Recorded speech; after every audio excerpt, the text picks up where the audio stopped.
Dedim ki bir çılgınlık yapayım. Hem bu Kore'nin en renkli, erkeklerin de dünyada en çok kozmetik ürünü kullandıkları yer. Kadın inanmadı. Uçak biletimi istedi, otelleri istedi. Şuraya baksanıza neredeyim. Hemen yukarısı Kuzey Kore. Normalde ben Kuzey Kore'ye gidecektim. Ama Kuzey Kore pandemiden beri sınırlarını açmıyor. Bu açıdan çok güzel oldu be. Broşürler dağıtıyorlar. Nerenizi yaptıracaksanız seçiyorsunuz. Yıllarca kıtlıkla mücadele etmiş 1960'larda. O yüzden ne buluyorlarsa yiyorlar. Şunların hepsini işte çiğ çiğ yiyorlar abi. Ben bu telefonumu aldım şuraya bir yere koydum. Hiç kimse çalmaz. 1.6 milyon kamera var bu şehirde. Ne diyorsun? Ha, ikram ediyor. Ha, thank you. Is it so popular in Seoul? Because I see the queue. Ve her Kore barbeküsü restoranında size bir makas gelir. Kaldığımız yerden devam ederiz. Günaydın. Merhabalar. Güney Kore. 오늘의 날씨 일기예보는 맑음 햇살 밝은 오후 무작정 어딘가 향하는 발걸음 너와 자주 걷던 거리 어쩌면 너무 익숙해져 버린 습관과 같아 매일 너랑 기억에 갇혀 살아. Hanımlar beyler, ben Deniz Pehlivan. Sizlere şu anda Malezya'dan sesleniyorum. Aslında hatırlarsınız Bali'den seslenmem lazımdı.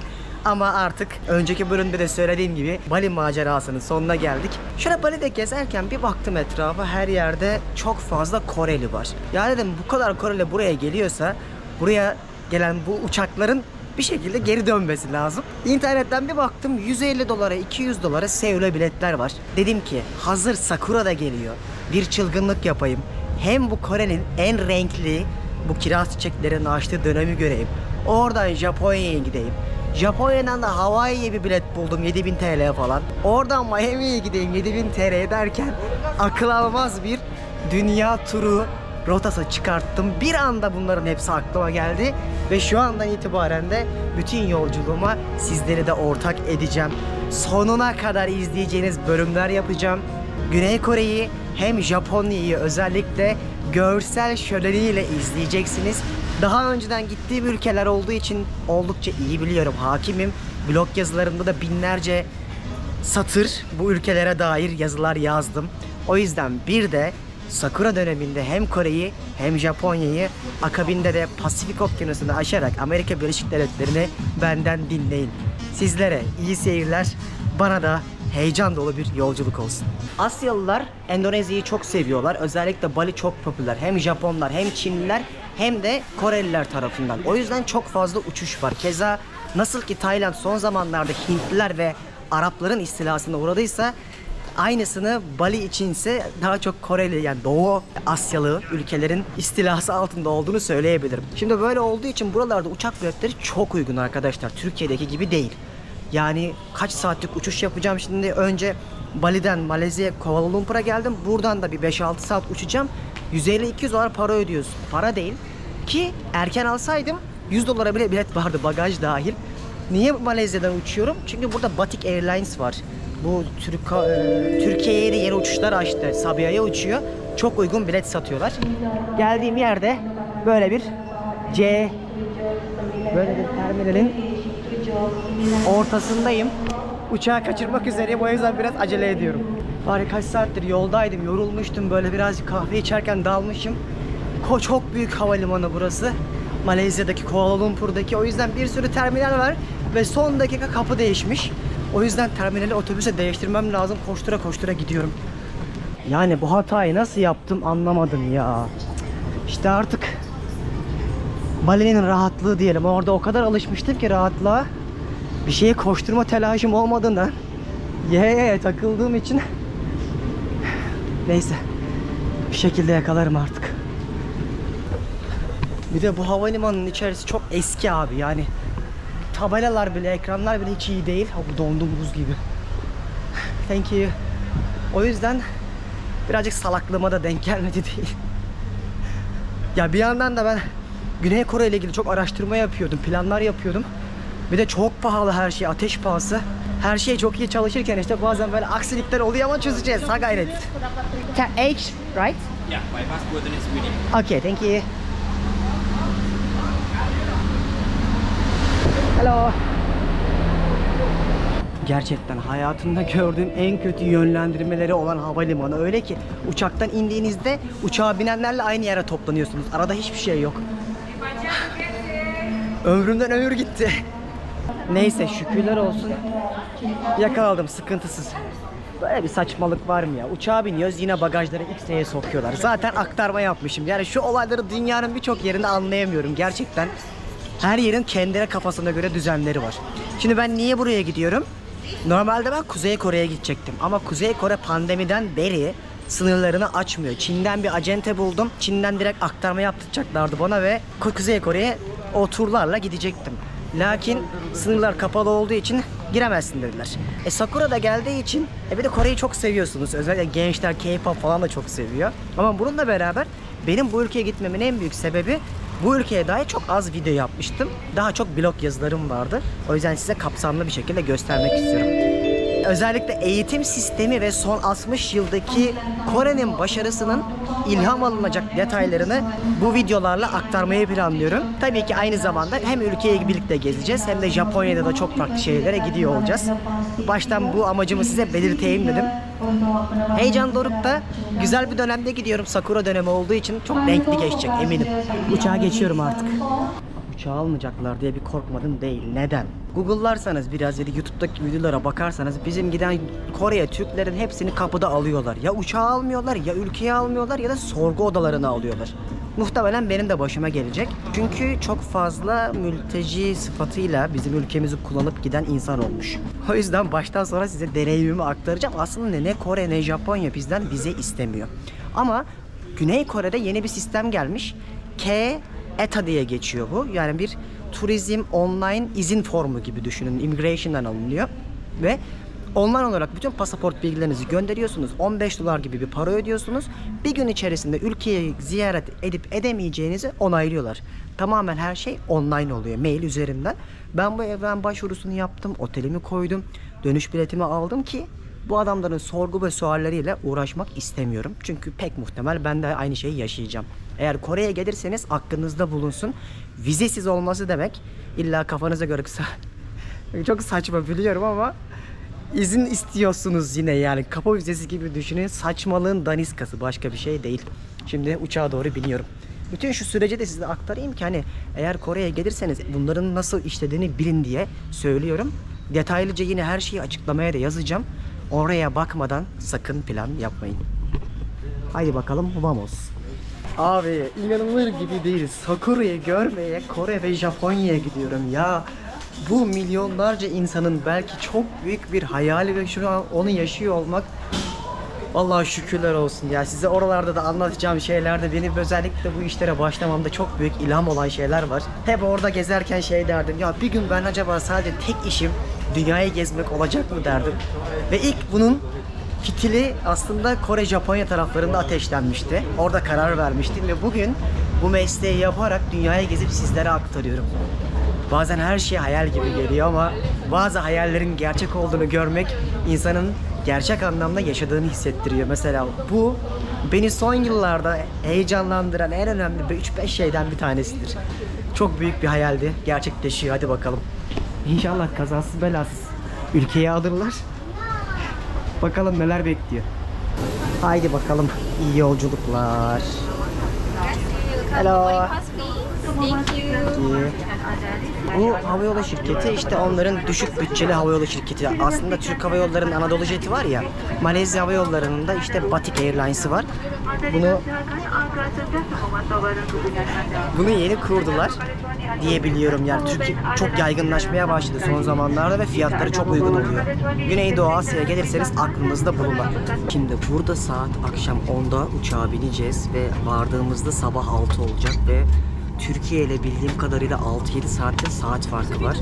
O yüzden benim için çok zor bir yolculuk olacak. Çünkü jet lag yaşayacağım. Yani orada artık sabah olduğunda insanlar kahvaltılarını yaparken benim için muhtemelen daha gecenin 1'i 2'si olacak. O yüzden böyle yolculuklarda olabildiğince uyku düzenimi dengelemeye çalışıyorum. Bandajımı da aldım, göz bandımı. İnşallah uyurum birazcık. Çünkü hiçbir anı Kore'de kaçırmak istemiyorum. Çok pahalı oteller. Her günüm dünya masraf. Öyle Tayland veya Bali gibi ekonomik olmayacak bir seyahate çıkıyorum. ve kendimi yormadan keyif alarak gezmek en büyük niyetim. Eğer siz de doğuya doğru giderseniz de tam batıya doğru giderseniz bu jet lag konusunda kendi bünyenizi dengelemeye çalışın. Uçak oldukça kötü. Pek bir kalite anlamında beklentim yok. Ama sağ salim götürsün yeter. Artık yavaştan ayrılıyoruz. 어쩌면 너무 익숙해져 버린 습관과 같아 매일 너랑 기억에 갇혀 살아 하염없이 비가 내려 두 뼘 위로 이렇게 맑은데 차라리 빗물이라고 불러대면 마음 편할 텐데 그래 Ve Seul'deyiz. Geldik. Şu an sabah 6 ve buz. Tabii canım, ben Bali'de yanmıştık hep aşağı taraflarda. Burada kışa döndük bildiğin. Bu sene hiç soğuk görmemiştim. Hiç kış görmemiştim. Birazcık burada ucundan yaşayacağız. Az sonra dananın kuyruğu kopacak, bakalım ülkeye nasıl gireceğiz. En çok heyecanlandığım an. Tertemiz havalimanı. Şurada insanlar ücretsiz su doldurmak için sıraya girmişler. Zaten şöyle halılar mallar varsa iyi bir havalimanıdır. Çok şehrin dışındayız şu anda. Burası yetmiyor. Adamlar çok büyütüyorlar bu havalimanını. Çünkü ülke çok kalabalık ama yer yok. %70'i dağlık olacak böyle gördüğünüz gibi. Bu yüzden bir yerlere yerleşmeleri çok zor. Havalimanı da onlardan bir tanesi olmuş. Çok dışarıya kurmuşlar. Ama çok da büyük bir havalimanı. Dünyanın en büyük havalimanlarından bir tanesi. Şimdi bir ülkeye geldiniz, tamam mı? Ne yaparsınız? Ülkeye nasıl girersiniz böyle? Ne sorabilirler? Hazır mısınız mesela? Ben size hemen söyleyeyim. Şu an immigration'a doğru yürüyorum. Abi soracakları şey belli. Form varsa form isteyecek. Kesinlikle dönüş biletinin orijinalini görmek isteyecek. İsterse PNR'dan da kontrol edebilir. Sakın sahte mahte yaptım deyip uyanıklık yapmayın. Direkt deport yersiniz, yani gönderilirsiniz. Ve otel rezervasyonları. Bunları güzelce anlatırsanız adamlara hiçbir sıkıntı olmaz. Bir de şimdi benim mesela pasaportumun her sayfasında Schengen'le Amerika vizesi olduğu için biraz daha güven verecektir. Bir de daha önceden Kore'ye zaten giriş çıkış yaptığım için ve adamların sistemlerinde olduğu için yani benim sorgulanmamam lazım bu şartlarda. YouTube'da bir sürü insan buraya gelip sorgulanmış. O yüzden son zamanlarda duyduğum can sıkıcı durumlardan birisiydi. Şimdi şuradan giriş yapalım. Yine bir form doldurtuyorlar galiba. Abi hala bugün bile sağlık deklarasyon formu doldurtuyorlar. Yani korona döneminden mi kaldı bilmiyorum. Bu formu doldurmamızı istiyorlar. Dolduracağız. Abi bu devirde karantina ne ya? Yani arkamdaki karantina ekibi var işte. Tamamen yine aynı pandemideki gibi sağlık durumuna dair önlemler için yapılmış. Zaten herkes maske kullanıyor desem yeridir. Yaşlılardan gençlerine kadar. Neyse hadi bakalım ülkeye giriyoruz şuradan. Sabahın 6'sı oldukça yoğun. Ben size ne dedim? Almıyordu. Neye baktı biliyor musun? Amerika vizesine baktı. Ya artık o kadar iyi ezberledim ki ne olacağını. Şu bizim gri listeye girme olayı, işte bizim ülkeyi kullanarak sürekli başka ülkeler iltica edilmesi, Latin Amerika'da. Ulan beni Meksika'ya almadılar, Meksika'ya. Düşünün yani. Şimdi Amerika bize direkt dedim ki, kadın inanmadı, uçak biletimi istedi, otelleri istedi. Bir saniye dedim, ben dedim şu an dünya turundayım. Buyurun dedim, Amerika vizem. Açtım, bak yemin ederim sana her şeyi geri verdi biliyor musun? Tamam okey, sıkıntı yok dedi. Böyle abi. Bu durumu hiç sevmiyorum. Ama bu işlerin de raconu bu olmuş artık. Yani ne yazık ki bir yerlere giderken o Amerika vizesini soktunuz mu gözlerine, kimsenin sesi çıkmıyor. Zaten diyor Amerika bunu araştırmıştır. Biz de alıp geçelim diyor. Vallahi de billahi de bak bu kural bu artık yani. Hiç eskiden ben böyle sorgulandığım şeyleri hatırlamam yani. Otel rezervasyonu, dönüş bileti sormazlardı bile. Vize yoksa yoktu çünkü. Dostlar biraz sonra Güney Kore'ye giriş yapacağız ama bu kadar vize diye size söyledim. Bir şeyi unuttum. Ben bu bütün vizeleri bizim Sezai sayesinde alabiliyorum. Kendisinin bir vize acentesi var. Şimdi bu videoda kendisinden bahsetmezsem bana kızacak biliyorum. Çünkü 10 yıllık Amerika vizemi, Schengen vizelerimi, diğer birçok ülkenin vizelerini, bütün işlemlerini yapan kişi o. Sezai'nin Instagram hesabını açıklamaya da bırakacağım. Kendisine bu vize konularında bir yere giderken şüpheniz falan vardır. Evrak toplamayı bilmiyorsunuzdur. Hangi ülkenin hangi pasaporta göre nasıl bir vize süreci vardır buna hakim değilsinizdir. Kendisine iletişim kurarsanız Instagram'dan 10 yıllık Amerika vizesini Sezai sayesinde almıştım. Buraya onu eklemek istedim çünkü ne kadar zor bir şekilde, bu arada asla planlamadan çektiğim bir videoydu. Bu denk geldiği için paylaşıyorum. Bu ülkeye girişte yaşadıklarımı canlı canlı sizler de gördünüz. Böyle şeylerde deneyim sahibi, süreçleri iyi bilen eşimi, dostumu, arkadaşlarımı zaten çok öneriyorum. Sizlere de vize konusunda Sezai'ye iletişim geçmeniz için bilgilerini açıklamaya bırakacağım. Oradan umarım siz de birçok yere giderken böyle vize konularında ona sorularınızı sorup seyahat planlarınızı yapabilirsiniz. Hadi gelin kaldığımız yerden, Kore'den devam edelim. Neyse, her şeye rağmen her şey çok güzel olacak. Şu an Kore'deyiz. Resmi olarak Güney Kore Cumhuriyeti gezimiz başlayabilir. Burası da yine pırıl pırıl bir ülke olacak, kokusundan belli. Yani daha önceden geldim dedim ama o Güneydoğu Asya'daki kanalizasyon kokusundan sonra hele Singapur'daki o temizlik ve akabinde hem buranın hem Japonya'nın o zamanda yolculuğu güzel deneyimler biriktirmemize. Gözümün nuru burada. Lan şunu gördüğümde bile logosunu mutlu oluyorum. Evimi özlemeye başlamışım sanırım ama biraz daha şu gençliğin verdiği ateşte gezeyim de. Ondan sonra zaten Fethiye'ye dönüp domates yetiştirmeye falan, portakal yetiştirmeye falan başlamayı düşünüyorum. Sonu yok çünkü bunun da. İnsan bazen bir süre sonra evini özlüyor arkadaşlar. En azından bir düzen istiyor. Bunu benden hiç duyamazdınız kolay kolay ama son birkaç yıldır bunu çok hissetmeye başladım. Bagajlarımız gelmiş. Bagajımı alıp artık havalimanından çıkacağım. Benim evim geldi. Lan şununla yaşıyorum aylardır ya. Bir tane çantayla. Ama her geçen gün ağırlaşıyor. Bunu niye gösterdim? Buralarda hani böyle şeylerde görürsünüz, böyle Instagram'da falan bazen insanlar paylaşıyor ya. Bagajları çok saygı duyarak koyuyorlar, özellikle Japonya'da falan. Burada yokmuş o. Belki Japonya'da görürsem gösteririm. Adam böyle tek tek çarpmasın, bagajınız eskimesin diye uğraşıyor. Burası hayvan ve bitki karantina yeri. Onun da karantinası var. Biz nothing to declare. Ne ola ki acaba ola. Yalnız değişen yüzleri, alfabeyi çok seviyorum. Bak mesela Asya dersin ama hiç alakası yok birbirleriyle. Ne kültür anlamında, ne alfabe, ne yüz, ne din. Bambaşka diyarlar. Biz herkese böyle çekik gözlü gibi davranıyoruz ama aralarında çok büyük farklar var. Bilmeyenler için söylüyorum bunu. Merhabalar. Güney Kore. Geldik. Şimdi sabahın 6'sı. Ben otele gitsem beni otele almazlar. Otele de dünya para verdim bu arada. Onları anlatacağım size. Zaten ne kadar pahalı bir yere geldim göreceksiniz. Singapur gibi olacak yine. Almayacakları için burada bir kahvaltı yapıp sonra otele çantamı bırakıp gezerim. Check-in'e daha 4-5 saat olacak. O sürede de en azından insanlar sabahları işe nasıl gidiyor, sabahları ne yapıyorlar falan onu gözlemleriz. Böyle orta segment görünümlü bir havalimanı. Abi şuraya baksanıza neredeyim. Hemen yukarısı Kuzey Kore. Sınıra yakın bir yerdeyiz. Buradan da merkeze kadar gidelim bakalım. Bak şu benim eskiden çalıştığım şirket, biliyor musunuz? EY yazıyor. Bu dünyanın en büyük danışmanlık şirketlerinden bir tanesi, böyle iyidir yani kariyer anlamında falan. Burada görünce böyle enteresan hissettim. Benim Kore ve Japonya gezimde bu şirketlerden artık istifa etmeye karar vermemdeki duraklardan birinde yıllar önce, 8-9 sene oluyor. Bugün buraya bir YouTuber, gezgin, blogger ne derseniz olarak gelip karşımda eski çalıştığım şirketi görmek biraz tevafuk mu diyorlar? Tevafuk oldu.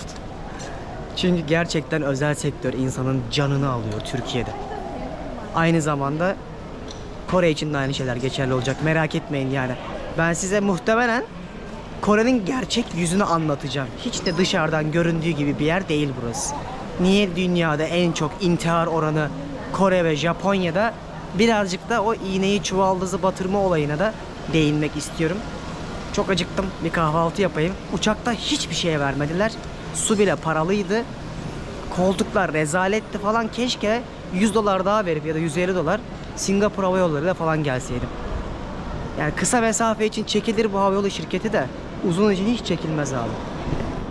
Abi şimdi buradan çıkarken bir önce telefon hattı işini de halledeyim istiyorum. Çünkü birçok yere giderken zaten alfabe sıkıntı ve çok büyük metropol olduğu için Google Maps'i kullanana rahat rahat giderim. Şu firmalardan birinden alacağım bakalım. eSIM de varmış gerçi, rahat rahat kullanabilirim. Aa bak gün veriyorlar en azından. 5 günlüğü 27.500'müş. Muhtemelen bunların hepsi sınırsız. Bu arada 1 doları 1.3 gibi düşünebilirsiniz. 1.3 bin yani 1300 olarak düşünebilirsiniz. Yaklaşık olarak bir 20 dolara falan internet işimi çözerim. Sıra numarası aldım. Bekliyorum. Çok tatlı insanlar. Hello. Good morning. Okay, you wanna buy seat? Yes, I want 5 days. 5 days? You need passport? Yeah. Abi hizmet süper ya. Hatta bak şey bile verdiler, bu iPhone'un çıkartmak için ataç şeyi var ya yan tarafına. Böyle özel kapta falan kaliteli bir şeyler olduğunu hissediyorsunuz gelir gelmez. Tabi 25 dolar verince yaklaşık olarak şuna, Koreliler yemek yemeyi sokaklarda, street food, sokak yemeğini olsun çok seven bir toplum. Evler zaten küçük, evde yemek yapmak zor. Özellikle meyve sebze çok pahalı. O yüzden önümüzdeki günlerde sıkça bütün gittiğimiz yerleri tıktım göreceğiz. Sokak yemeklerinden deneyimleyeceğim ama şunu söyleyeyim. Bir kek, bir su, bir de kahveye 9 dolar verdim. Bence bu kadar pahalı bir ülke için gayet normal. Yani Bali'de de 6 dolar falan veriyordum, o yüzden söylüyorum. Bir yer buldum, şimdi bir şeyler yiyeceğim, ondan sonra merkeze doğru giderim. Ama heyecanlıyım biliyor musunuz? Yani çok farklı bir yere geldiğini hissediyorsun burada. Artık böyle tam anlamıyla zamanda yolculuk dediğimiz yerleri göreceğimiz için heyecanım tam. Buralarda şeyi öğrendim, çok sütleri çok farklı olabiliyor. Hep böyle Americano alıp yanına sütü ayrı istiyorum.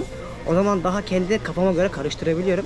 Kızdan süt istedim, kapıda kocaman şey yazıyor. Süt ekstra paralıdır yazıyormuş. Onu görmedim, alışmışım Bali'de bu rahatlığa. Çok komik bir rakam. Yarım dolar bir şey verdim ama ilginç bir tecrübeydi. 1 gram süt bile vermiyorlar gurbet elde. Aldığım şey de şu, cookie. Annem şu an görse videoyu ağlıyordur. Zaten çok zayıfladım. Yediğim şeylere bak yani artık. Ya bunu birkaç forumda okumuştum. Metroların isimleri de Korece yazıyor. Yani ben şeyi anlayamıyorum. Hangi işte Marmaray mesela bizimkinin ismi o ya, mesela örnek veriyorum. Bir de Levent metrosu. Farazi konuşuyorum. Onu burada anlayamıyorsun çünkü o da Korece. O yüzden kaldım burada. Bir şeye sormam gerekiyor. Information desk gibi bir yere. Oradan da artık buradan kalkan bir tren varmış. 1 saat 20 dakikada sizi şehrin merkezine götürüyor. Yolculuğumuz başlasın. Artık güneş doğmaya da başladı. Şehri göre göre merkeze gideriz. Oh be, şöyle temiz güzel bir yere gelince var ya, çok mutlu oluyorum ha. Bak ne güzel, pırıl pırıl, sakin, kaos yok. Havalimanının çıkışındayım şu anda. Karşıda havalimanı tren garı var. Oradan bir şekilde gidebiliyor olmam lazım. Hep bunu söylüyorlardı. Çok kasvetli havası diyorlardı.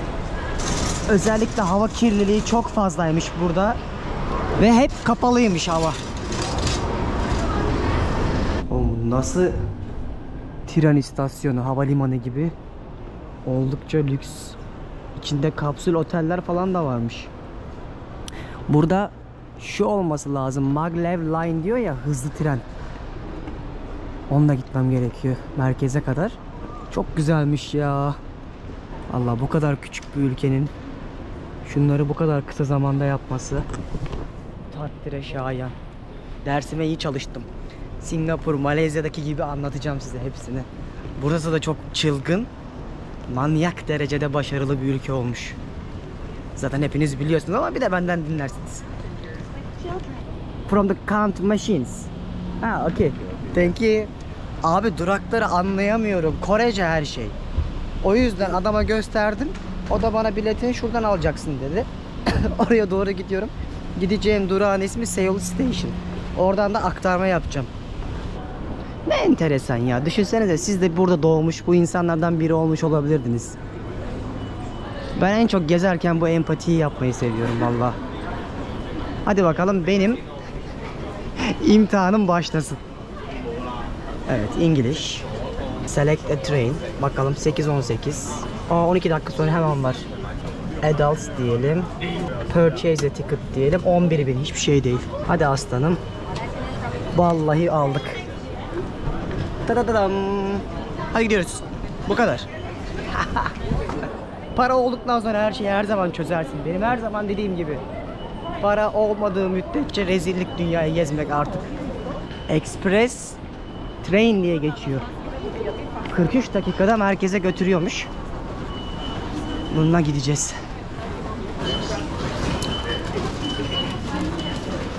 Ben hatırlıyorum, eskiden bunların çoğu İngilizce yazmıyordu abi. Hele Japonya'da hiçbir yerde yoktu. Yıllar önce gezerken internette yoktu hatta. Nerede buluyorsun böyle şu anki kadar kolay interneti? Japan Railways diye bir pass vardı, Interrail gibi. Paris'ten geliyordu o bilet. Hiçbir şey yoktu öyle QR anlamında. Şimdi her şey QR, elektronik olmuş. Hani böyle yaşlı dayılar gibi konuşuyorum. Eskiden hiçbir şey yoktu der gibi ama gerçekten çok basitleşmiş her şey ya. Şu QR kod ve internet olduktan sonra herhangi bir şeye çok basit ulaşabiliyorsunuz. Buradan şimdi trenle 43 dakika sonra Seul'deyiz. Bak benim biletim yazıyor. Second car 13A koltuğum. Bütün vagonları da böyle zaten sınıflamışlar. Birazdan geldiğimde temiz temiz bine bine gideriz merkeze. Bazen şeyi hissediyorum biliyor musun? Bak Fethiye'den gelmişim, düşün yani. Fethiye küçücük bir yer. İşte Kore'deyim, oradayım, buradayım ya. Ya diyorum ne yapıyorum ben burada, böyle hayal gibi geliyor şey olarak. Yani köyden indim şehre gibi hissettiğim çok zaman oluyor. O yüzden buradan Fethiye'deki bütün dostlarıma da selam olsun. Döndüğümde anlatacağım çok hikaye olacak yine.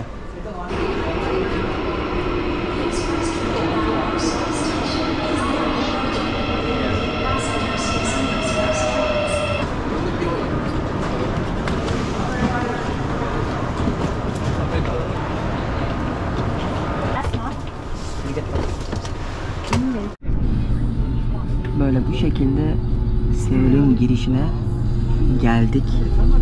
Ve bakın kiraz çiçeklerini görüyor musunuz? Beyaz beyaz şunlar bakın. Bunun ormanlarını göreceğiz. Ama çok iyi ya.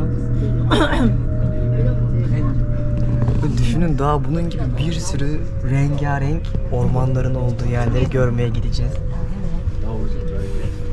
Çok güzel.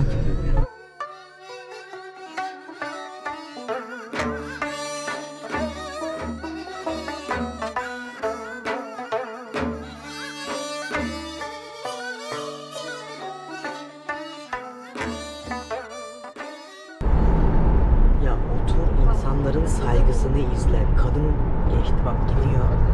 Su dağıtıyor insanlara. Az önce anons geçtiler. Hani yolculuk uzun sürdüğü için ve susarsanız çalışanlar size su getiriyor. Bir de belki bana gülmüş olabilirsiniz ama bakın. Şehirdeki toplu taşıma ağının haritası. O yüzden diyorum yani karıştırdım diye. İşim zor olacak. Evet, Seoul Station'a geldim. Burası ana terminallerden bir tanesiymiş. Buradan aktarma yapılıyormuş. Çok güzeldi yolculuk. Sakin sakin geldik. Bak şu işe başlarken beni en çok motive eden şey buydu. Yıllar önce hep diyordum internette Türkçe kaynak yok diye. Şimdi bunu yapabiliyor olmak beni o kadar mutlu ediyor ki. Çünkü söylenerek bir yere kadar gidebiliyorsun. Ama elini taşın altına koyduğunda binlerce insana ilham olduğumu düşünüyorum. Hatta bu sabah Vietnam'dan biri mail atmış, teşekkür maili. Benim yazılarımı okumuş, web sitemdeki Vietnam'ı geziyormuş. Elimle bulmuş gibi geziyorum. Çok teşekkür ederim bize. Herhalde birazcık da onun da mutluluğu var bende bugün. Çünkü bu beni çok motive ediyor. Beğenileriniz, yorumlarınız ve mailleriniz için teşekkürler. Çıkalım bakalım buradan. Herkes ne kadar saygılı, sıraya giriyor baksanıza. Kimse kaynak yapmıyor. Yapan da muhtemelen turistlerdir.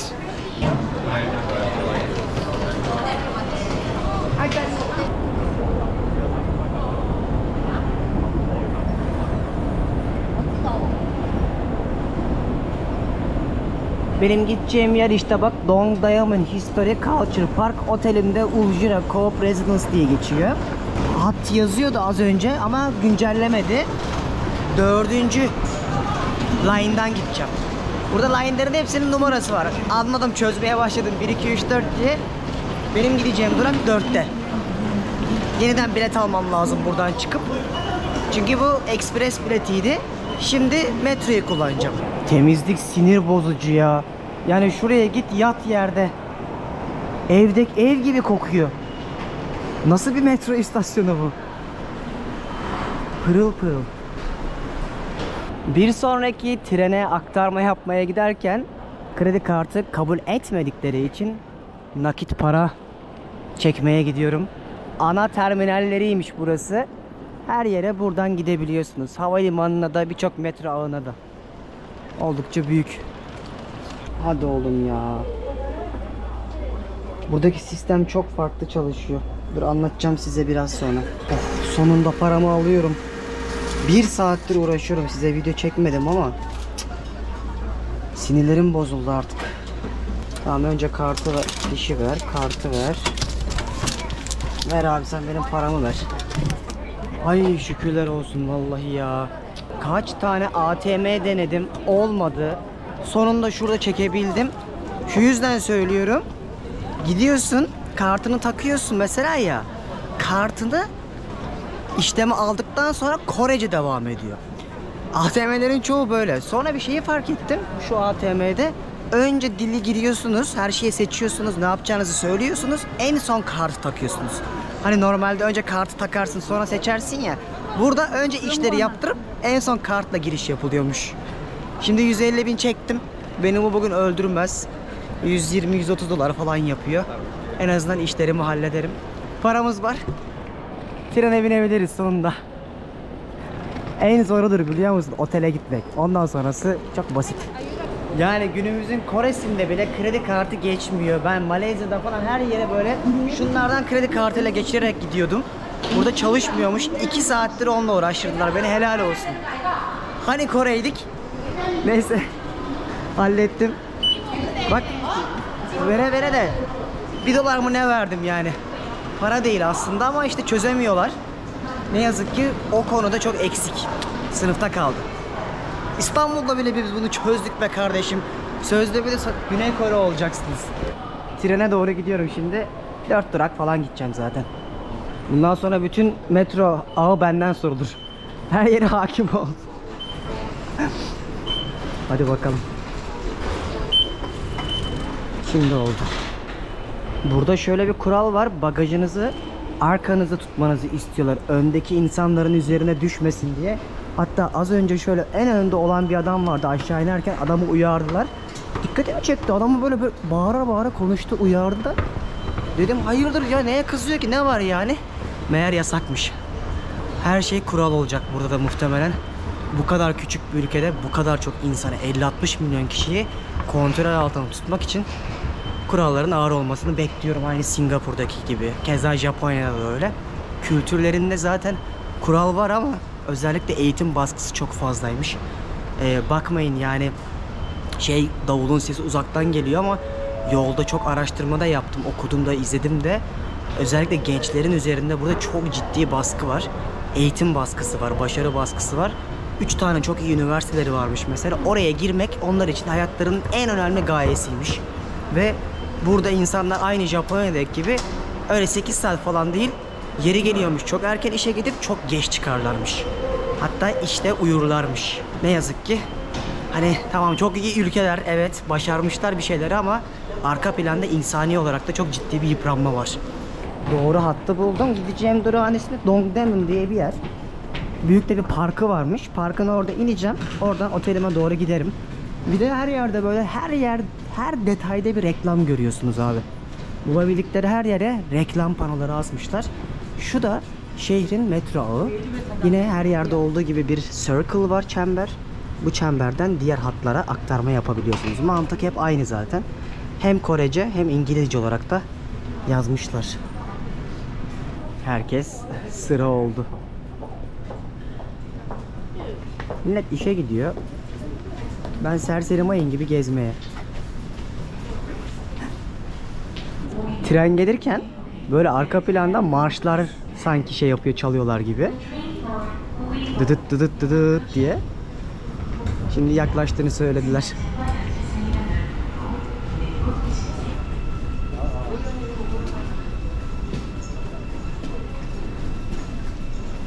En çok insanlar gerçekten kitap okuyor mu metrolarda bile, onu merak ediyorum. Çaktırmadan çekeyim bak. Aynen kanka. Herkes kitap okuyor.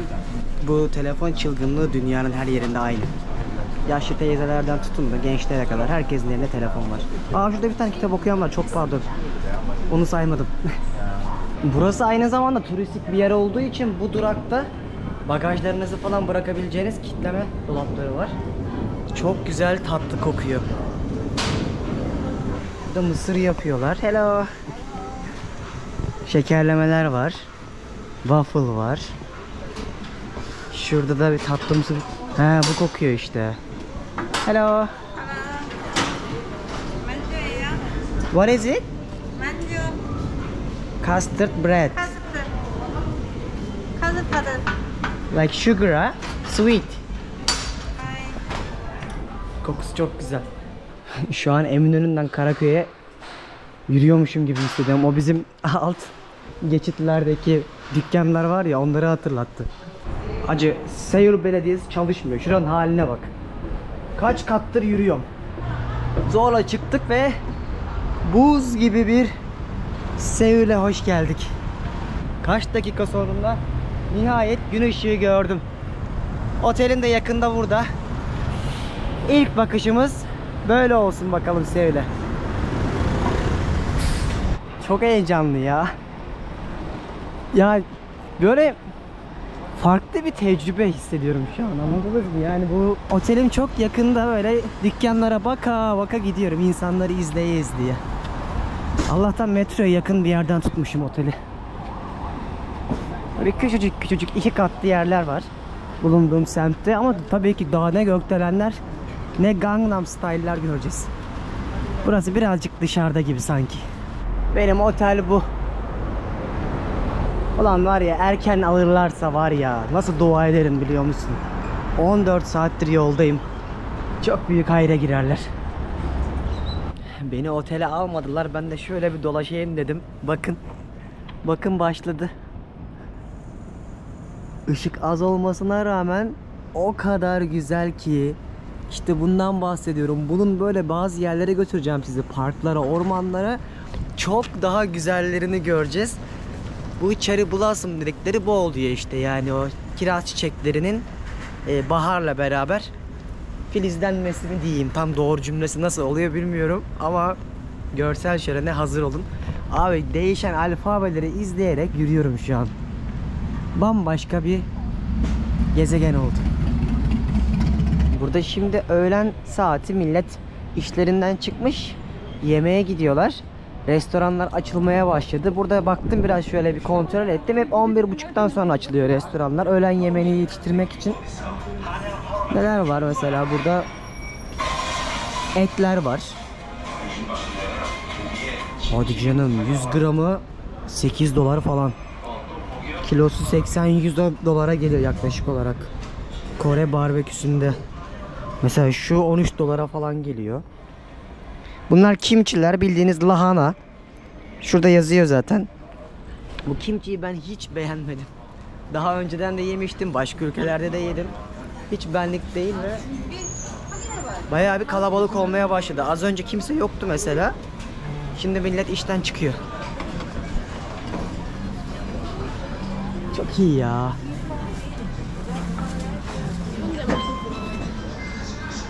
Her yer ışıl ışıl. Ve çok fazla İngilizce terim görüyorum artık. Yani her şeyin İngilizcesi de yazıyor. Yani hiç yabancılık çekmezsiniz. Hani o eskidenmiş, o birçok yerel dillerin olduğu şey.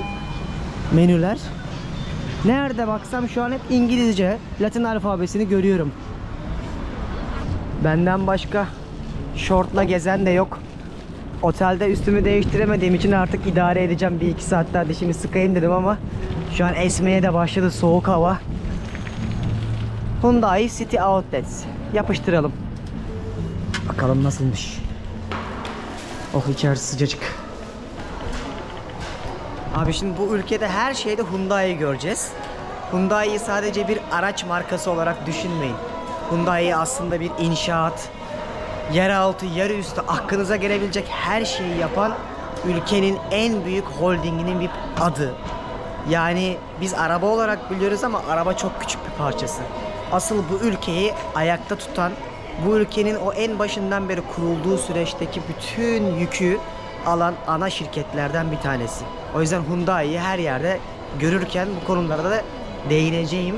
Çünkü bunu yapan bir aileler var. 1960'lı yıllarda her şey onların planlarıyla oluyor ve günümüzdeki şirketlerin de temellerini hep 1960'larda atıyorlar. Böyle bir AVM'ye geldim. Zaten burası alışveriş cenneti olacak. Yani dünyanın en çok kozmetik ürünü kullanan toplumlarından bir tanesi. Erkeklerin de dünyada en çok kişisel bakıma önem verdiği ülke. Güney Kore. Şöyle bir outlet gibi bir yere girdim ama şu ne kadarmış? 359.000. En az $320 falan. Markasını da bilmiyorum. Bayağı iyi para. Bak burada da kafana göre her yerde sigara içemiyorsun. Sigara içme alanları var. Japonya'da da aynısını göreceğiz. Ben bunu yaklaşık olarak 10 sene önce ilk gördüğümde ulan dedim inşallah bir gün bu Türkiye'de de olur. Çünkü düşünsenize ışıklarda bekliyorsunuz. Adam alıyor sigarayı püfür püfür içiyor değil mi? Ya orada mesela çocuklar da bekliyor ışıklarda. Niye o kokuya maruz kalsın? İnsanlar. Sadece çocuklar olarak söylemeyeyim. Düşündüğünde işte bunlar zamanla değişebilecek şeylerken biz işte daha yeni bunlara başlıyoruz. Mesela işte taksilerde yasaklandı vesaire ya. İnşallah en yakın zamanda sokakta da kafamıza göre böyle sigara içemediğimiz günler yakındır. Örnek olarak da gördünüz. Şu an hiçbir şey bilmeden rastgele geziyorum. Burası da çok büyük bir şapka alışveriş merkezi. Bütün bu dükkanlar şapka satıyormuş. Diyeceksiniz niye? Burada güneşi hiç sevmiyorlar. Dünyada görebileceğiniz en beyaz kadınlar, erkekler burada. Sadece beyazlamak için özel kullandıkları dünya kadar zaten şey var. Krem, şemsiye kullanırlar güneşte. Çünkü hem ciltleri hassasmış hem de buradaki hava kirliliği ve güneş ışınlarının açısından mı neydense çok zarar veriyormuş onların ciltlerine. O yüzden beyaz kalmak için ellerinden geleni yapıyorlar. Alışveriş mağazasını bile kurmuşlar sadece şapka için. Şuraya bak. En başından buraya kadar şapka satıyorlar. Şimdi size bir yer göstereceğim. Burası 2005 yılında yapılmış. Şehre kazandıralım, insanlarımız burada yürüyebilsinler, nefes alsınlar dedikleri bir nehir kordonu gibi düşünebilirsiniz. Böyle 7 kilometre gidiyor ve etrafında da insanlar işte akşamları özellikle yürümeye geliyorlarmış. Ben eskiden buraya geldiğimde bunun herhalde bir boydan başından sonuna kadar yürümüştüm. Şimdi ben size yine bir şey daha söyleyeyim. Eğer buraya gelecekseniz açıklamaya yine ben sizin için hem web sitemdeki daha önceden yazdığım sayfalarca Kore, Japonya yazılarımın bağlantılarını hem de hangi bölgede nerelerde kalmalısınız otel önerilerimi açıklamaya koyacağım. Oradan tıklayıp bakıp hem okursunuz hem plan yaparsınız. Çünkü birçok videoda da söylediğim gibi her şeyi göstermek çok zor. Tek bir bölümde bazen böyle yazılarla aktarmak da daha kolay olabiliyor. Mesela bulunduğum yeri size hiç söylemedim değil mi daha şu ana kadar? Adı bak şöyle yazıyor. Dongdaemun diye geçiyor. Merkeze yakınmışım. O kadar çok uzak değilim yani. 3-4 durakta birçok yere ulaşabiliyorum. Hem konumu çok iyi hem de oldukça ferah, rahat bir bölgede kalıyorum şu anda. Diyelim ki ben bu telefonumu aldım şuraya bir yere koydum. Tamam mı? Test de edebiliriz yani. Hiç önemli değil. Bu telefonu hiç kimse çalmaz. Burada 1.6 milyon kamera var bu şehirde arkadaşlar. 1.6 milyon. Ne demek 20-25 milyon kişinin yaşadığı yerde. O yüzden öyle ki burada geçenlerde haberlerde okuduğum, YouTube'da izledim. Birisi kılık değiştiriyor, hırsızlık yapıyor. Böyle 3-4 farklı kıyafet değiştirmesine rağmen yine de yakalıyorlar. Yani kaçacak delik bırakmamışlar. Her noktaya kamera koymuşlar. O yüzden de dünyanın en güvenli 10 kentinden bir tanesi. Bunu niye söylüyorum? Yani o kadar çok kamera var ki her köşe başında ister istemez dikkatinizi çekiyor ve böyle eski görünüyor şu an bulunduğum yer. Yani bir Gangnam bölgesine gittiğimde falan size gösteririm.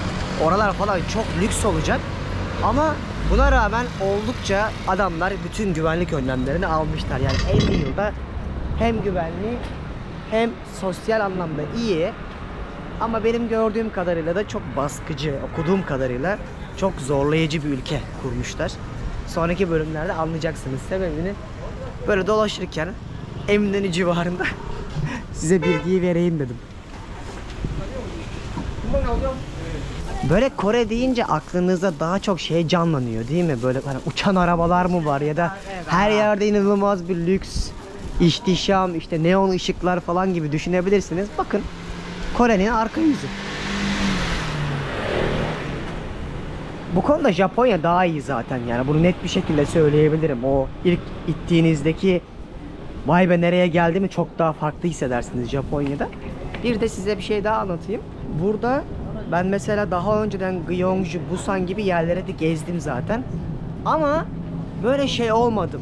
Lan nereye geldim demedim mesela. Hatta bana insanlar hep sorduğunda Deniz bu zamana kadar gittiğin 100 küsur ülke içindeki en iyisi hangisi dediğinde ben hep Japonya demişimdir. O yüzden hani bu videoları izledikten sonra Japonya bölümlerini izleyince ne demek istediğimi çok daha iyi anlayacaksınız. Arada çok fark var dağlar kadar. Özellikle burada biraz böyle kırsala gittikçe her şey tarlalaşıyor. Her şey daha kırsallaşıyor. Ve o hayal ettiğiniz kafanızdaki Kore ile ilgili beklentiler arasındaki uçurumu net bir şekilde görebiliyorsunuz. Bak millet işinde gücünde. Esnaf çalışıyor. Böyle tek katlı dükkanların olduğu bir mahalleyi geziyorum ama yan tarafta hep plazalar da var. İşte şunun güzelliğine bakar mısınız? Gerçek değil gibi. Herhangi bir sıradan kaldırımda yürürken işte sakura hemen tepenizde beliriveriyor. Bak benim gibi böyle sakura gören herhalde ilk defa birisi hemen nasıl çekiyor fotoğrafını. Şuraya bakın. Bu açıdan çok güzel oldu be. Artık yavaştan otele doğru gidiyorum. Alacaklarsa alsınlar. Şuradaydı benim otel. Bir de o şey yorgunluğu çöktü, uykusuzluk, başım dönmeye başlıyor. Bir yandan size bilgi aktarmaya çalışıyorum. Bir yandan plan yapıyorum. Enerjim düştü. Böyle 2 saat 3 saat bir uyusam güzel olacak. Şansımı yine deneyeceğim bakalım. Şimdi bir kafeye geldim. Şöyle bir kahve aldım. Cold brew. Bu 5500. 4,5 dolar civarında. Ama size ilginç bir şey söyleyeyim. Burası erkeklerin de dünyada en çok kozmetik ürünü kullandıkları yer. Öyle ki erkekleri daha çok böyle K-pop dalını falan bilirsiniz. Bir aslında yüz olarak da kullanıp çok ciddi bir pazar aslında yaratmışlar. Estetik sadece görünen bir tarafı, kozmetik daha büyükmüş. Onunla ilgili ayrıca bir videoda rakamları anlatırım ama böyle broşürler dağıtıyorlar. Nerenizi yaptıracaksanız seçiyorsunuz. Broşürden burnunuzu mu ya da işte hangi makineyle yaptıracaksanız makineyi seçiyorsunuz. O yüzden buradaki insanların, özellikle gençlerin %70'i estetik yaptırıyor. Yuh, kafedeki internet hızına bakın. Herhangi bir kafedeki internet hızına bakar mısınız? 411 download, 100 küsürler upload. Çünkü buranın interneti de çok iyi. Dünyanın en hızlı 10 internete sahip ülkelerinden bir tanesi. O yüzden burada rahatça hızlı videolarımı atacağım. Hatta Instagram'a atmaya başladım bir hayalin peşindeden. Böyle isminden bakarsanız takip edin. Orada daha anlık paylaşımlar yapabiliyorum. Check-in'e kadar buradayım. Biraz pinekleyeceğim. Ondan sonra biraz dinlenirim. Sonra akşamüstü hemen ilk böyle güzel birkaç bildiğim yer var. Pazarlar, çarşılar, onları gezeriz. Yemin ederim bugün bir hafta gibi geçti resmen. Dün kaç saatten beri ayaktayım. Artık halüsinasyon görmeye başladım. Otele gidiyorum. Uyuyayım istiyorum birkaç saat. Bir kafam dinlensin. Bu işte saat farkları insanı çok etkileyebiliyor. Hala algım gitti yani. Saat algım gitti. Biraz sinirlerinizi bozmak istemiyordum aslında ama gecelik 125 dolara 4 gece için 500 dolar verdiğim rezidans diye sattıkları o muhteşem odamı sizlere göstermek istiyorum. Abi küçücük bir yatak. Allah'tan klimam var şurada. Şuradan yalandan bir tablo var. Küçük bir masa koymuşlar. Şurada televizyonum var. Çalışma alanı vesaire. Hadi onu da geçtim. Burada göstermelik, yani resmen Kore'deki mutfağı temsil edercesine minicik bir tezgah ve mutfak. İşte mikrodalga var şurada, fırın gibi bir şey var. Şurada bir dolabım var. Bak çatal kaşığa bak. Bak bir kaşık, bir chopstick, bir kaşık. Yani 2'den fazla koymamışlar. Her şey taneyle. Her şey minimal. Tamam mı? Dur. Daha ben size şeyi göstereyim. Duş tuvaletimi göstereyim. Duşun ve tuvalet de iç içe bir şekilde.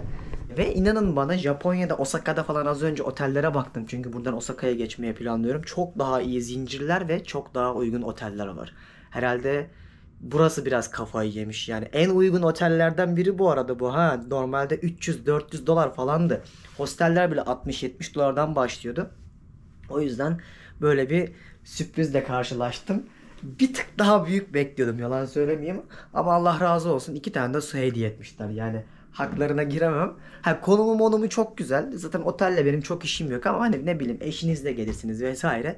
Daha segment olarak üst yerlerin ben linklerini açıklamaya koyarım, oradan bakarsınız abi. Bu birazcık daha backpacker tarzı bir konaklama oldu. Şimdi çok yorgunum. Artık biraz uyuyup akşam uyanıp yeniden kaldığımız yerden devam ederiz. Günaydın. Uyandım yine. Jet lag olunca işte insan böyle şeyler yaşayabiliyor. Kendime geldim, birazcık daha iyiyim.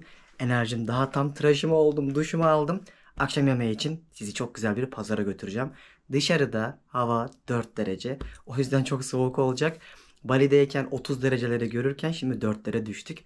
Bu soğukluktan dolayı da Allah'tan önceden üzerime uzun şeyler almıştım. O yüzden sıkıntı yaşamadan çıkabiliriz. Götüreceğim pazar her gün açık ama burada cuma, cumartesi pazar açılan pazarlar da var ama bu yakın olduğu için, böyle bir de bayağı ünlü olduğu için önce bunu göstermek istiyorum. Hadi gidelim. Odalar falan çok küçük ama en azından tertemiz. Otel falan da gayet temiz. Dışarıda kasvetli bir soğuk var. Gördüğünüz gibi bakın, hep no smoking. Bu binada kesinlikle sigara içemiyorsunuz. Sigara içmenin çok ciddi yaptırımları var. Yani sokakta da yasaktı, gördüğünüz bugün. Binalarda bile yasak. Çünkü diyor ki, aynı Avustralya'da da görmüştüm bunu. Senin balkonundaki kokun yukarıda ben oturduğumda beni rahatsız etmemeli. Saygı duyacaksın diyor. Adamlar bu kadar doğru düşünüyorlar ve ben de buna hak veriyorum. Aa, iyi. O kadar da soğuk değil. Neon ışıklarını görmeye başladığımız bir yere gidelim bakalım. Benim otelden gideceğim restoran, market yaklaşık olarak 8 dakika yürüme mesafesinde, böyle geniş caddeler oldu. Gece olunca insanlar size gündüz gösterdiğim o derenin kenarında bakın, böyle yürüyüş yapıyorlar. Benim de gideceğim yer hemen şu kaldırımın, inşaatın arka tarafında. Şuraya bak, her köşeye bir adam koymuşlar. Aman inşaat olurken bir şey olur birine diye. 5-6 kişi sadece yol güvenliği sağlıyor. İnsana verilen değer mi diyelim? Where can I go? This way? Okay. Kadın panik oldu resmen. Bu ülke yıllarca kıtlıkla mücadele etmiş. 1960'larda bir ülke. O yüzden ne buluyorlarsa yiyorlar. Özellikle deniz mahsulü konusunda internette gördüğünüz böyle canlı ahtapot videoları var ya. İşte onu Kore'de yiyorlar.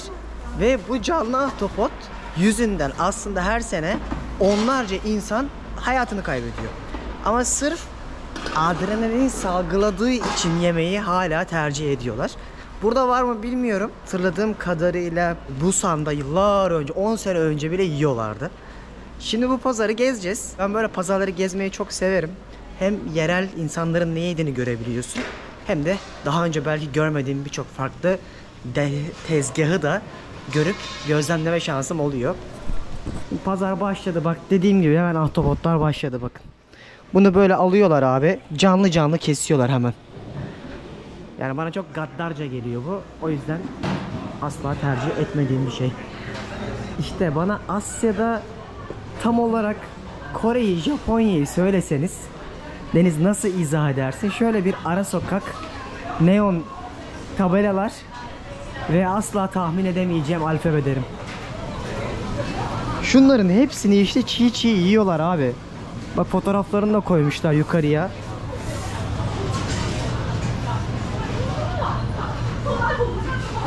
Burada en güzel şeylerden biri de ne yiyeceğinizi böyle tabakla görselleriyle sunmaları. Mesela şu ahtapotu canlı satıyorlar. 35.000, yani nereden baksanız 30 dolara böyle bir şey yiyebiliyorsunuz. En ünlü yerine geldim. Burası işte daha çok yemek tezgahlarının olduğu bölüm. Zaten burayı bu kadar ünlü yapan da bu. İnsanlar böyle gelip sokak yemeklerini tadıyorlar. Bir bakalım neler varmış. Şurada mantı var. Ay, domuz toynağı. Şurada soslu moslu böyle enteresan şeyler var ama ben bunların hiçbirini beğenmedim. Daha önceden de beğenmemiştim. Dünyanın farklı yerlerinde yediğimde de beğenmedim. Bizim damak tadımıza hiç uygun değil. Şurada bir sushici var. İçtikleri içki bu arada soju. Böyle shot şeklinde atıyorlar ya da birayla karıştırıyorlar. Bunlar bir de alkolik bir toplum, bakmayın. Yani özellikle gece işten çıkıp içmeye çok giderler. Çünkü çok stresli hayatları olduğu için bu şekilde rahatlıyorlar. Hele Japonya'da ben takım elbiseyle metroda bayılıp uyuyup işe giden insan gördüm.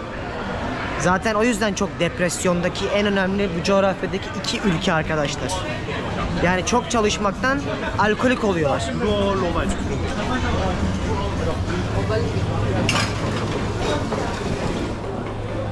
İnanın şunların hiçbiri canımı çekmiyor.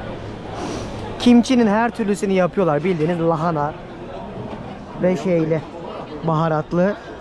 Yemeği dahi var ama yani bizim damak tadımıza yakın olsa diyeceğim size çok şöyle güzel, şunu yiyin vesaire ama ben hiç beğenmiyorum. Karar sizin tabi. Al, canlı ahtapot. Bak burada da yiyorlar. Birçok blogda da okumuştum. Yani hiçbir tezgah ilgimizi çekmiyor demiş Türkler özellikle. Haklılar. Şu ne ya? Bizim mumbarın büyüğü gibi. O yüzden ben buraya daha çok görmeye geldim. Her yerde şu ahtapotçuklardan var işte. Bunları yiyorlar. Bak neler sattığını İngilizce'de yazıyor. Sosis satıyormuş Kore kanlıyla. Ve aynı zamanda tatlı pilav. Domuz kafası satıyor. Tavuk ayağı satıyor. Stir fried satıyor. Her yerde olduğu gibi. Yine Kore sosis satıyor kanlı. Küçük domuz ayağı satıyormuş. Bir de noodle satıyor. Fiyatları da böyle. Bak burası da Netflix'te sokak yemekleri belgeselleri var. Onda ünlü olmuş bir pankekçi. Böyle direkt sokakta yapıyor. Ben bunu izlemiştim diye hatırlıyorum zaten. Direkt kapısının önüne de tabelaları koymuşlar. Burada da daha çok deniz mahsulü yapıyorlar. Bak burası güzel kokuyor mesela. Daha çok pankek gibi. Şöyle hemen şeyde yapıyor. Bana bakıyorlar çaktırmadan. Burası pankekçiler sokağı gibi. Baksana tıklım tıklım içerisi. Burada da hem pankek var hem et satıyorlar. Teyzelerimin bu arada bütün saçları fark etmişsinizdir. Hepsinin aynı. Yes. Ne diyorsun? Ha, ikram ediyor. Ha, thank you. Ha. Otur diyor, otur. Çok tatlı. Ölene kadar çalışıyorlar abi, ölene kadar. Bu ülkede. Emeklilik sistemi çok iyi değil diye biliyorum çünkü. Her köşe başında bir sıra var. Tabii gündüz gelseniz buraya çok daha kalabalık olur. Burada tavuklu diye bir şey satıyorlar herhalde ama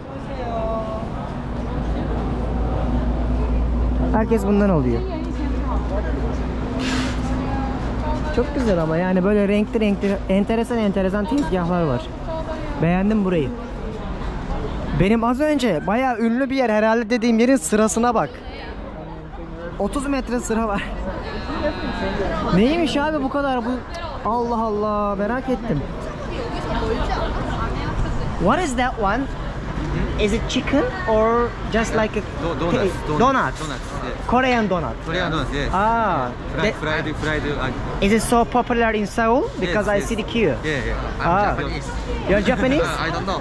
Ha, arigatou gozaimasu. Böyle alıp yiyorlarmış. Onların yerel donatları. Donat demişken canım nasıl pişi çekti ya. Annemler böyle pişi, kısır, çay, akşama kadar dedikodu. Mutluluk ya, yemin ederim. Özledim herhalde böyle şeyleri. 6. ay oldu artık. Tek başıma. Tamam, sizler de varsınız. Sizlerle de konuşuyorum ama kafayı yiyorum bazen. Çok enteresan hissediyorsun. Şurası da yine az önceki tezgahların benzerini yapıyor. Ama hiç albenisi yok ya. Bak şunun yine var bak. Ahtapot, bildiğimiz şeyler, balık. Ha, bunların hepsi abi neredeyse canlı ahtapotu satıyorlar. Abi ben oradaki yemekleri beğenmedim. Kore barbekümü yiyeyim. Canım Kore barbeküm. Yolda giderken her yerde böyle tezgahları görebiliyorsunuz. Sokak yemekleri devam ediyor. Ama her şeyde yine oldukça böyle baharat ve sos kullanıyorlar. Şu mesela sade balık kekiymiş. Yarındaki de soslu bilmem ne kekiymiş, balık keki. Şu domuzu muhtemelen. Şöyle göstereyim bak.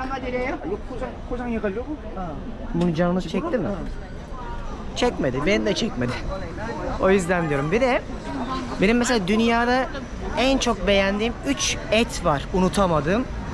Bir tanesi pek tabii ki Japonya'daki Kobe eti. Onu Kobe'ye gidince çekerim. 2 Arjantin, Brezilya diyelim. Oradaki etler. 3 de Kore'deki Kore barbeküsü. O kadar lezzetliydi ki yani hiç unutamıyorum. O yüzden buralara kadar gelmişken de benim otele yakın bir yer buldum.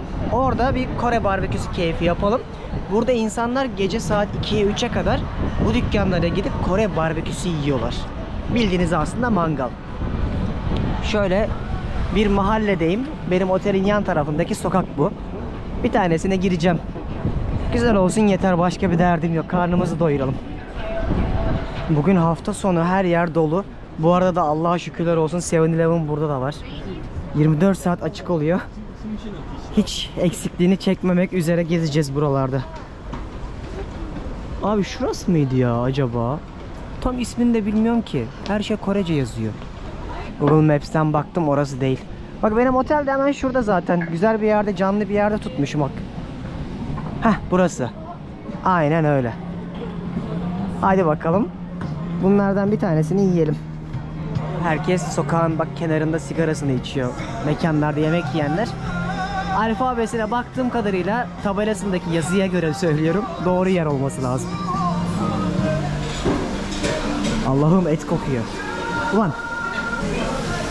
Ay. Buranın kötü olma ihtimali yok. Ah, thank you. Thank you. Thank you. English. Ha, okey. En az 2 tane sipariş vereceksin diyor. Burada bir sürü et var. Bunların işte içinden beğendiklerini seçiyorsun abi. Sonra buraya mangalı getiriyorlar. Burada çok güçlü bir çekme sistemi var. Havayı çok temizliyor da aynı zamanda ve mangalı da canlı tutuyor. Bu onların en ünlü keyfi. Bakın şimdi size bir şey anlatayım. Burada her şeye sarımsak koyuyorlar, tamam mı bak. Şurada göreceksiniz, bekleyin. Tamam, şunların hepsi sarımsak ama öyle böyle koymuyorlar. O yüzden sarımsaksız isteyebiliyorsunuz. Allah'tan adam İngilizce biliyor ve daha çok burada kaburga gibi et satıyorlar.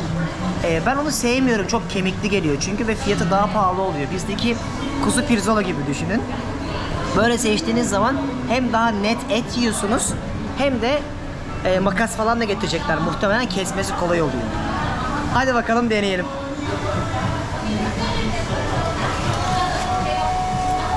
Wow, it's cold, huh? It's cold. Hot. Aslında onu demedim. Kömür mü dedim? Oğlum nasıl kömür lan? Hello. Evet. Yerli içkileri soju. Şimdi buralara böyle geldiğinizde içki içiyorsunuz, içmiyorsunuz beni ilgilendirmiyor ama ben içiyorum. Çok da azalttım artık. Ama denemek lazım yani. Buraya gelip bunu yapmadığımda eksik olacağını düşündüğüm için şöyle bir soju seçtim. Bakalım nasıl çıkacak. Garnitürler de geldi. Şu kimchi işte abi. Onların her şeyi bu. Kimchi dedikleri şey bu. Şunlardan getirirler biraz yeşillik, soğan. Onlar beef right. Ha, öyle etler geldi. Tamam koyduk abi. Like this? Directly. Yeah, yes. Is it raw beef? Oh, beef. Raw. Beef. Beef. Beef. Good? Çiğ et. Geldi soju da. Hadi bakalım. Is it like shot? Or slowly?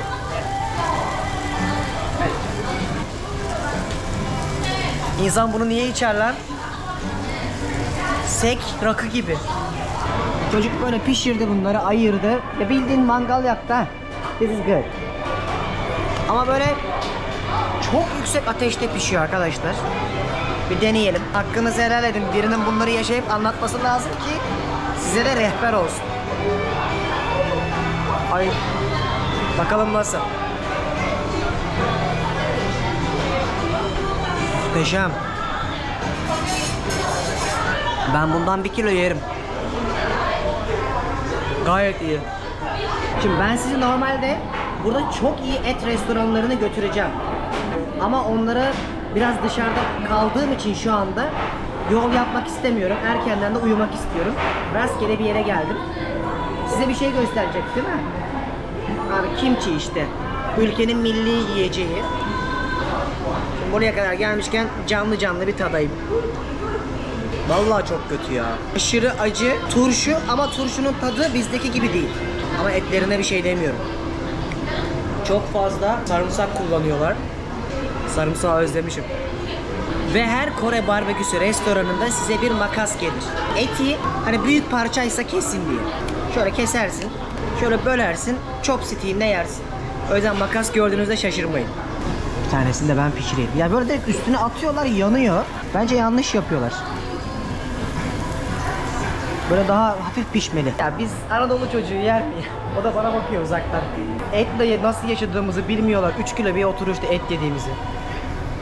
O kadar çok beğendim ki şundan bir tane daha söyledim. Yani bir etin tadı bu kadar olabilir ya. Ben mesela dünyanın en iyi et restoranlarından biri seçilmiş Don Julio'ya gittim Arjantin'de. Onda bu kadar lezzet yoktu. Ürünlerin lezzeti çok iyi ama şu garnitürler falan asla bizlik değil. Çok güzel yemek yedim, karnım doydu. Bugün yattığım yeri beğenirim artık. Ya bir yemek yedik, 50-60 dolarlık olduk. İnanamıyorum yani. Gerçekten buralara hani daha önceden gelmiştim.